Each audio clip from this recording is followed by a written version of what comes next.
আজ নবরাত্রির পঞ্চম দিন। এই পঞ্চম দিনের দেবী হচ্ছেন স্কন্দ মাতা। এই স্কন্দ মাতা অর্থাৎ কুমার কার্তিকের মা।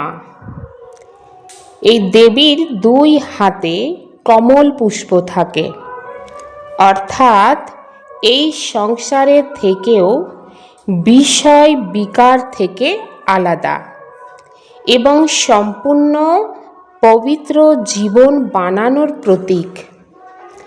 3 নম্বর হাতে থাকে তারকাসুরকে বধ করার জন্য কুমার কার্তিক, এবং 4 নম্বর হাতে থাকে বরদানী হাত।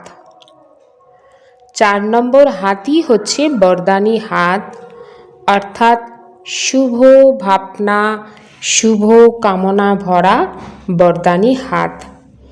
তো এই গুণাগুণকে যে আত্মা বা এই শক্তিকে যে আত্মা জীবনে ধারণ করবে, এটা হচ্ছে ঈশ্বরীয় শক্তি, পরমাত্মার দেয়া শক্তি। যে জীবনে ধারণ করবে সেই আত্মা দেবস্বরূপ পদ প্রাপ্ত করবে।